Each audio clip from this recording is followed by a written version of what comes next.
Katrina, and they will tell us about the library. Go ahead, Adrienne. Okay, great, thanks.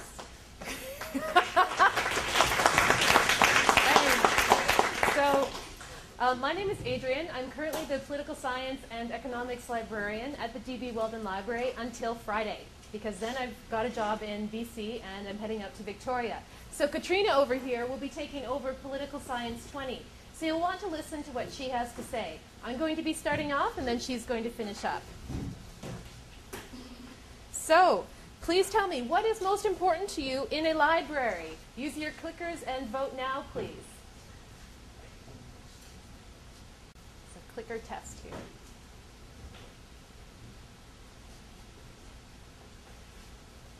Okay, so the majority of you said research assistance. And that's terrific because we can actually offer you research assistance either by email, phone, or in person at the library. We're very focused on helping you find the information that you need.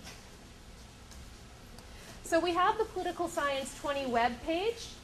These are the resources that have been developed specifically for you for your essay to help you get the best research and help you do research efficiently and effectively. That means saving time. So the URL is written over there on the board if you need it. We also have the library blog, and that's where you can answer questions anonymously. Or ask questions anonymously. Sorry, it's getting late.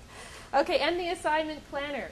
If you are writing a university level essay for the first time, you'll want to use the assignment planner because it will bring to you the resources that you need to go through the steps of writing a proper research paper. It will help keep you on track and help enhance your time management skills. So again, all the URLs are over there. Now for this course, you actually have readings on reserve.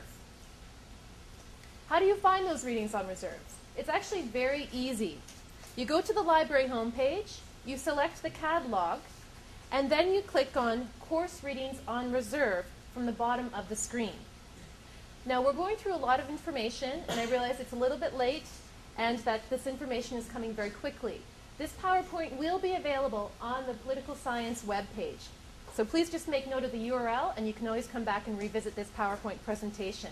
We're also filming tonight so that you'll be able to view the presentation, first as a DVD, and in second term it will be available online for your review.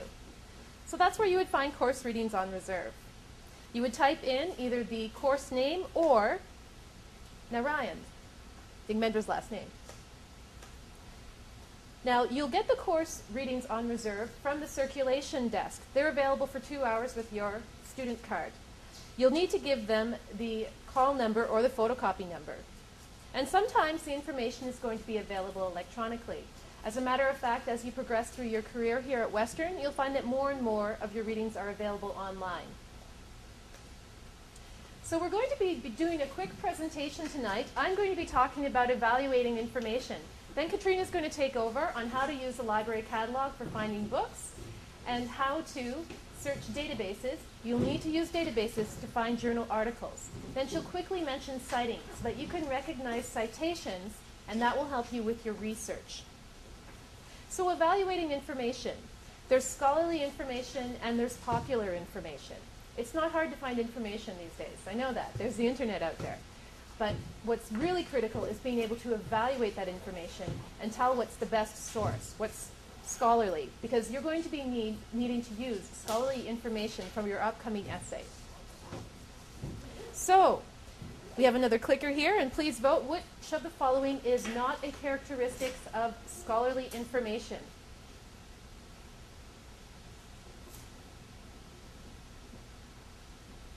Okay, and time is up. So, the answer is it's written for the general public.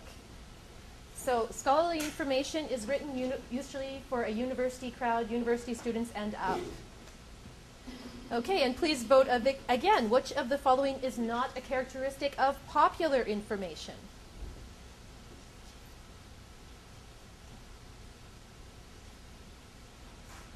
Okay, and time's up. You have applause on that one. Okay, thank you. The correct answer is it's often peer-reviewed. And it's written for the general public and got also some points there, but popular information is usually written for the general public, for the general reading public.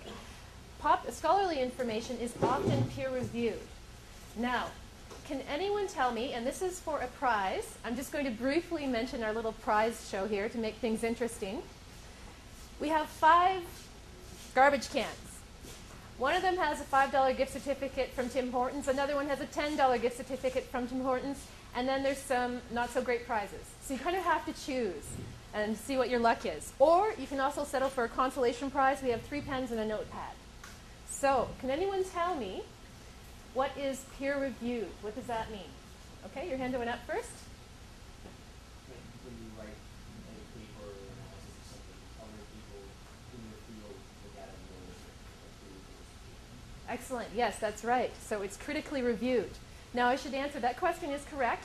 I should mention that in order to qualify for a prize, you must answer correctly like this gentleman did. And also you can only win one prize per class. So what would you like? You can either have the pen and paper or you can take your chances on a garbage can. I'll take Number 4? Okay, so number 4. Here we go. Oops, sorry. And it's a Tim Hortons gift certificate. As a matter of fact, it's the $10 Tim Hortons gift certificate. Good job. Very lucky. Wow. Okay, he's taking people out for coffee after this. Okay, so scholarly or popular. Take a look at these common sources. You've seen the Globe and Mail, perhaps The Economist, certainly Time. Are they scholarly or popular? Then we have Canadian Public Policy and Canadian Journal of Political Science. Well, the first 3 are actually popular. Now the Globe and Mail, it's a good source, perhaps one of the better newspapers in Canada, but it doesn't have what qualifies as scholarly information. There's no bibliography, there's no references, for example. Canadian Public Policy and especially the Canadian Journal of Political Science are excellent resources. The Canadian Journal of Political Science will be an excellent resource for you in this course. So please make note of that publication. Popular information is written for the general public. It lacks citations and a bibliography. The author may not be an expert on the subject. The article is relatively short.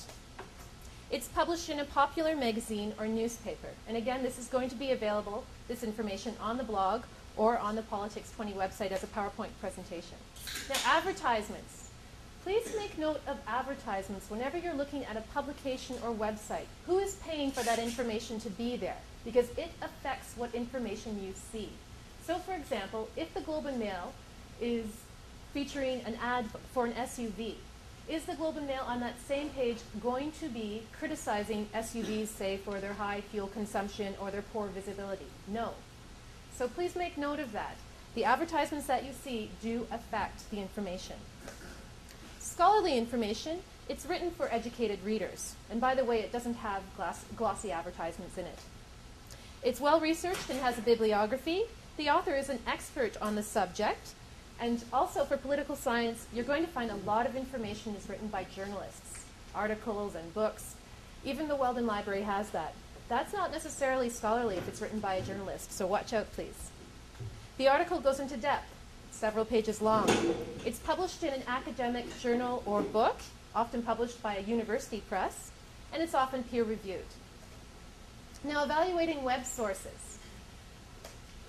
So when you're looking at websites, take a look at who has published that page. Is the person giving you a biography or their qualifications? Is the website right? Are there a lot of grammatical errors and typos? If so, you should take caution or maybe not use that website at all. Objectivity, is the website biased? Or, like your essay should be, is it giving you both sides of the argument?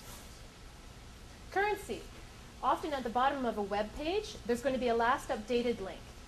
Take a look at that. If the website is a few years old, I would hesitate to use it. Coverage. Is it giving you the whole picture? Is it a comprehensive article or website about your subject area, or is it just focusing on a very narrow aspect of it? More details are available from a site called The Good, the Bad, and the Ugly, or Why It's a Good Idea to Evaluate Websites.